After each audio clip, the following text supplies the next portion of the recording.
Kadang nih, gue tuh kesel dengan pengacara Sarkawi, tapi gue gemes, pengen gue jilat itu kepalanya.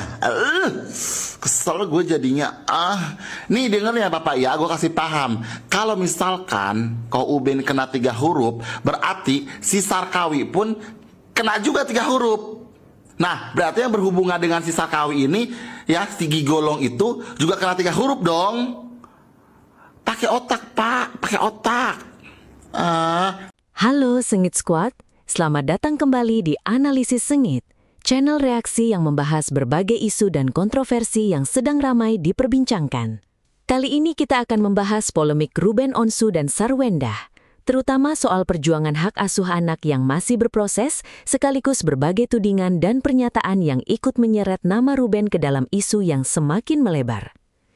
Dalam narasi ini juga muncul klaim bahwa peluang Ruben untuk mendapatkan hak asuh masih tergolong tipis karena sejumlah pertimbangan yang bisa menguntungkan Sarwendah. Yang menarik, persoalannya ternyata tidak berhenti di ruang pengadilan.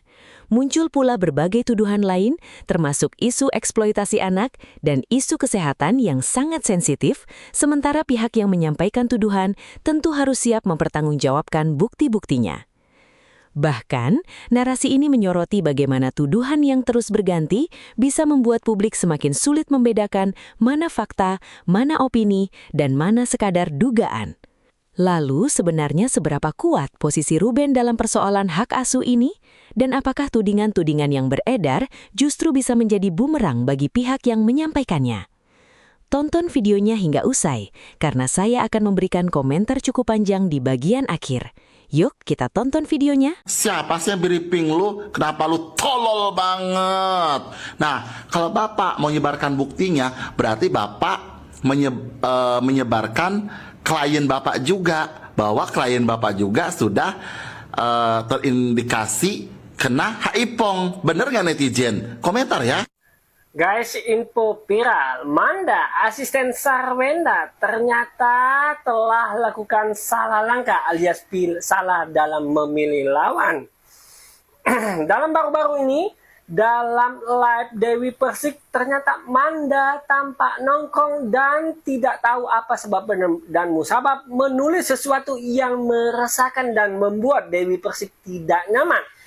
Hingga sontak langsung dijawab dengan tegas, bahkan terkesan menohok dengan sekali pukul.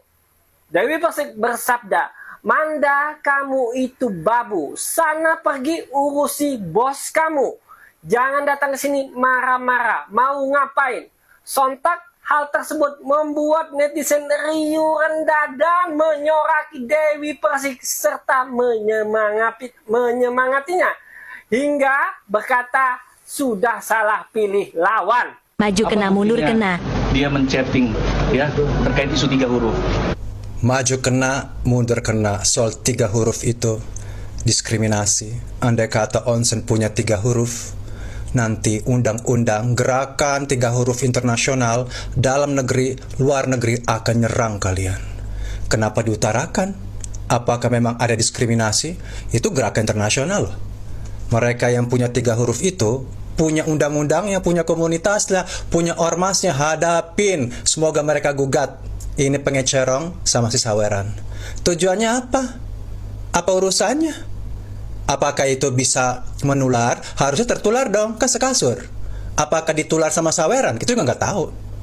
Tujuannya apa? Hanya untuk minta duit dan bongkar aib, menjelek-jelekan. Dan sudah ada undang-undang internasional bahwa orang dengan 3 huruf itu katanya nggak boleh dijauhin. Karena sudah ada, apa sih secara medis, ada obat, apa segala macam itu. Terus tujuannya apa? Untuk mencabut hak anak. Karena ada 3 huruf itu. Apa? Gila loh, sadis loh. Sebenarnya si Saweran, andai kata benar si Onsen punya 3 huruf, dia tahu bahwa nggak ada masalah sebenarnya. Karena sudah ada prevensinya, tapi kan sekarang udah cerai. Untuk apa? Apakah bisa nularin sama anak-anak? Andai kata dia punya, memang mau ewita sama anak-anaknya. Pakai otak dipakai. Ini mundur kena karena bakal dituntut sama si Onsen kalau ini fitnah. Kalian dua-duanya ini pengacara sama Saweran kena. Maju kalau mau buktikan di pengadilan, andai kata si Onsen punya bukti 3 huruf itu dan mungkin ada, kalian bisa kena dari Ormas Internasional, WHO, PBB, mampus loh kalian. Saya nggak suka kayak gini. Aku pikir tadi ini hanya lambe-lambe doang, berseru-seru. Tapi kalau udah bawa nama penyakit dan diskriminasi, sama aja kayak kusta, kayak lepra, itu memang nggak boleh. Lo pikir memang ini negara apa? Gue tahu primitif sih. Tapi kalau lo berhadapan ini udah global. Kalau 3 huruf itu udah global, ada gerakannya, undang-undangannya, diskriminasi, lo bisa dipidanakan. Bagus, aku suka. Saking pinternya nih pengecerong sama si kliennya, yang demi duit membongkar aib, andai kata itu benar, kalian sedang menggali lobanya sendiri. Gue sebenarnya males sih ya ngomentarin si Sarkawi sama si Gigolo itu. Tapi netizen yang minta ya kan, mungkin kurang pedes ya komentar gue. Maaf ya netizen, gue sebenarnya gak mau lagi berurusan dengan si Sarkawi, bukan gue takut ya kan. Masa seorang Ratu Nyinyir mau merendahkan harga dirinya demi mengomentari orang-orang rendahan. Satu keluarga itu orang rendahan menurut gue ya kan. Bukan panutan bagi kami, bukan panutan bagi anak-anak ya. Karena kenapa? Anak-anak nonton mereka rusak, apalagi aku ya udah rusak, nonton mereka nambah rusak gitu. Soalnya baru kali ini ada orang bersalah, tapi dia aktingnya nangis-nangis, sok pasrah, nanti jahat ya kan. Terus nanti seolah-olah dia ini teraniaya, nanti jahat lagi, mulutnya jahanam lagi. Aduh, udah salah, tapi kebanyakan gaya, kebanyakan tingkah, kebanyakan drama gitu. Udah sama keluarga laki-lakinya bodoh, ya kan, si Cinong itu. Dan keluarga si Cinongnya pula, ya memang udah bodoh keluarganya mereka itu, gitu. Tambah, kebanyakan bohong, satu keluarga banyak bohong. Ya cocoklah mereka ya kalau kawin itu. Ya si Sarkawi dengan si Gigolo itu pantes, karena nanti dunia ini akan dunia penuh imajinasi. Gitu ya. Udah kan komentarnya? Puaskan kalian netizen. Komentar kalau puas ya. Halo, saya Sherry Jebing. Saya ingin membahas tentang masalah S dan R yang sekarang lagi heboh. Padahal sebenarnya kalau dipikir-pikir masalahnya simpel, tapi malah jadinya melebar kemana-mana. Mari kita bahas dari awal agar lebih jelas. Pertama, si S nuduh si R cong.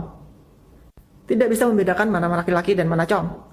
Belum selesai masalah ini selesai, si S nuduh si R tidak memberi nafkah. Pengacara R mengeluarkan bukti-bukti yang mematahkan tuduhan itu. Lanjut, si S mengeluarkan statement, rumahnya hampir dilelang. Masyarakat heboh. Bahkan sempat bilang kalau ada debt collector yang datang ke rumahnya untuk menagih masalah cicilan rumah. Tapi terakhir dia meralat, katanya itu debt collectornya pinjol. Katanya si R terlibat pinjol sampai belasan M. Emang bisa ya? Setelah pihak R berhasil membuktikan bahwa dia tidak pernah terlibat pinjol sama sekali, si S melakukan manuver lagi. Dia menuduh si R selingkuh. Netizen mulai agak pinter. Nanyain, mana selingkuhannya? Siapa selingkuhannya? Keluarin buktinya. Si S gak kehabisan akal. Dia munculkan isu penyakit 3 huruf. Semua rangkaian tuduhan-tuduhan itu adalah sebuah trik manipulatif untuk merusak nama baik si R, untuk menghancurkan reputasi si R, dan untuk membuat si R frustasi. Orang manipulatif itu pintar. Dia selalu mengganti-ganti tuduhannya, mengganti-ganti topiknya. Kenapa? Agar orang-orang lupa untuk meminta bukti dari tuduhan sebelumnya. Jadi dia lemparkan suatu tuduhan, dia lemparkan satu fitnah. Belum selesai dengan masalah ini, dia keluarkan fitnah yang lainnya, agar orang-orang tidak meminta pertanggungjawaban bukti dari fitnah yang pertama. Yang kedua, berjalan, dia luncurkan lagi fitnah yang ketiga, agar orang lupa untuk meminta bukti dari tuduhan yang kedua. Begitu terus, topiknya selalu berganti-ganti, dan tuduhannya itu selalu ada aja, dan tidak akan pernah ada habisnya. Pokoknya kalau musuh orang manipulatif itu benar-benar capek lahir batin. Semua korban-korban NPD yang sekarang nonton VT saya pasti paham dengan situasi dan trik ini. Si NPD itu selalu memfitnah mantannya, mulai dari ke teman kerjanya, ke keluarganya, juga ke anak-anak sendiri, ke seluruh dunia, ke medsos, ke segala arah. Dan mereka tuh sangat kreatif, sangat bertalenta dalam hal ini. Mereka bisa punya imajinasi yang aneh-aneh, bisa menuduh mantannya tuh apa aja, pokoknya di luar normal gitu ya. Sinetron Indosiar pun kalah seru pokoknya. Nah, Sengit Scott, setelah kita melihat dan mendengarkan keseluruhan pembahasan tadi, menurut saya persoalan Ruben Onsu dan Sarwendah ini sudah berkembang jauh lebih besar daripada sekadar persoalan rumah tangga atau perebutan hak asuh anak. Kalau dari sudut pandang saya pribadi, justru yang paling membuat saya tertarik adalah bagaimana begitu banyak isu yang muncul secara bergantian sampai akhirnya publik seperti dipaksa untuk mengikuti satu persoalan ke persoalan berikutnya. Hari ini membahas satu tuduhan, kemudian muncul isu lain, setelah itu muncul lagi isu yang berbeda. Pada akhirnya, masyarakat bisa kehilangan fokus terhadap pertanyaan paling mendasar. Sebenarnya apa yang bisa dibuktikan? Saya pribadi berpandangan bahwa dalam persoalan seperti ini, apalagi sudah menyangkut anak dan proses hukum, kita harus jauh lebih berhati-hati. Saya tidak mau langsung mengatakan salah satu pihak pasti benar dan pihak lainnya pasti salah hanya berdasarkan narasi yang beredar di media sosial. Bagi saya, bukti tetap menjadi sesuatu yang sangat penting. Bahkan dalam narasi tadi sendiri disebutkan bahwa pengadilan tidak semata-mata melihat keinginan ayah atau ibu, tetapi lebih mengutamakan kepentingan terbaik bagi anak. Itu menurut saya masuk akal, karena anak seharusnya jangan sampai menjadi objek perebutan atau alat untuk memenangkan konflik antara orang dewasa. Saya juga cukup setuju dengan satu hal. Kalau memang ada tuduhan serius, ya buktikan secara jelas. Jangan hanya melempar tuduhan kemudian berharap publik langsung percaya. Sebab ketika seseorang dituduh melakukan sesuatu yang serius, dampaknya bukan cuma pada orang tersebut, tetapi juga bisa mengenai keluarga, anak-anak, pekerjaan, bahkan kehidupan sosialnya. Karena itu, semakin berat tuduhannya, menurut saya semakin berat pula tanggung jawab untuk menunjukkan dasar tuduhan tersebut. Contohnya dalam narasi ini ada pembahasan mengenai dugaan eksploitasi anak melalui aktivitas siaran langsung. Menurut keterangan praktisi hukum yang dikutip dalam narasi, keterlibatan anak dalam sebuah siaran langsung belum otomatis bisa disebut sebagai eksploitasi. Tetap diperlukan pembuktian yang spesifik mengenai apa yang sebenarnya terjadi. Dan menurut saya, ini penting untuk dipahami oleh kita sebagai penonton. Jangan sampai setiap potongan video yang kita lihat langsung kita berikan label tertentu tanpa mengetahui konteks lengkapnya. Yang juga menurut saya cukup mengkhawatirkan adalah ketika isu yang menyangkut kesehatan seseorang ikut digunakan dalam sebuah konflik terbuka. Saya pribadi merasa hal seperti itu seharusnya tidak dijadikan bahan untuk memerhamulikan atau menjatuhkan seseorang, apalagi kalau informasi tersebut belum terbukti. Kalau memang ada persoalan hukum, silahkan diselesaikan melalui jalur hukum. Kalau ada tuduhan, silahkan dibuktikan. Tetapi kalau semuanya dilempar ke publik tanpa kejelasan, akhirnya masyarakat hanya menjadi penonton dari konflik yang semakin panas. Saya juga melihat ada pola yang sering terjadi dalam drama publik semacam ini. Ketika satu isu belum selesai, tiba-tiba muncul isu baru. Kemudian perhatian masyarakat berpindah lagi ke isu berikutnya. Menurut saya ini justru membuat persoalan semakin sulit dipahami. Kita sebagai penonton akhirnya sibuk memperdebatkan isu terbaru, sementara isu sebelumnya belum tentu pernah mendapatkan jawaban yang benar-benar jelas. Narasi yang kita dengarkan tadi bahkan secara eksplisit menggambarkan pergantian tuduhan dari satu isu ke isu lainnya. Namun, saya juga ingin menekankan bahwa ini adalah komentar saya sebagai penonton dan sebagai pembuat konten reaksi. Saya tidak berada di ruang sidang, saya tidak memegang seluruh dokumen perkara, dan saya juga tidak mengetahui seluruh kejadian pribadi di balik konflik mereka. Jadi, menurut saya, kita tidak perlu merasa menjadi hakim yang sudah mengetahui seluruh kebenaran hanya karena menonton beberapa video atau membaca beberapa unggahan. Untuk persoalan hak asuh sendiri, saya melihat posisi Ruben memang masih harus diperjuangkan melalui bukti dan proses hukum. Dalam narasi disebutkan bahwa gugatan hak asuh tersebut masih berproses di Pengadilan Negeri Jakarta Selatan dan agenda mediasi sempat ditunda untuk dilanjutkan kembali. Jadi menurut saya, terlalu cepat kalau kita sekarang sudah menyimpulkan siapa yang pasti menang atau siapa yang pasti kalah.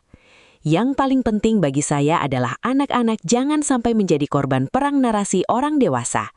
Mereka tidak memilih berada dalam situasi seperti ini. Mereka juga tidak meminta kehidupan keluarganya menjadi konsumsi publik. Kalau memang ada persoalan mengenai pengasuhan, menurut saya seharusnya semua pihak berpikir jauh ke depan tentang dampaknya terhadap anak-anak.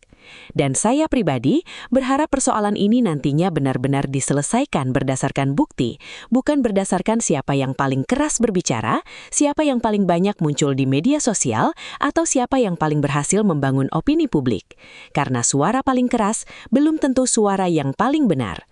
Jadi, kalau kalian bertanya kepada saya, siapa yang benar dalam persoalan ini, saya pribadi memilih untuk mengatakan, mari tunggu proses dan bukti yang benar-benar bisa dipertanggungjawabkan. Kita boleh memberikan komentar, boleh mengkritik, boleh tidak setuju dengan pernyataan seseorang, tetapi jangan sampai kita ikut menyebarkan tuduhan sebagai fakta sebelum ada dasar yang jelas. Menurut saya justru disinilah fungsi channel reaksi seperti analisis sengit. Kita bukan hanya ikut ramai, tetapi kita coba menganalisis sengit setiap isu yang sedang menjadi perhatian publik. Kalau menurut kalian bagaimana? Apakah kalian melihat persoalan Ruben Onsu dan Sarwendah ini memang semakin melebar dan terlalu banyak isu yang bermunculan? Atau justru semua isu tersebut memang berkaitan dan perlu dibahas satu persatu? Tulis pendapat kalian di kolom komentar. Saya ingin membaca sudut pandang kalian, tetapi tetap gunakan argumen dan jangan menyerang pribadi, siapapun. Kalau kalian suka pembahasan seperti ini, jangan lupa kasih like, subscribe channel Analisis Sengit, dan nyalakan lonceng notifikasi supaya kalian tidak ketinggalan video reaksi berikutnya. Karena di sini kita bukan cuma ikut ramai, tetapi kita coba menganalisis sengit setiap isu yang sedang menjadi perhatian publik.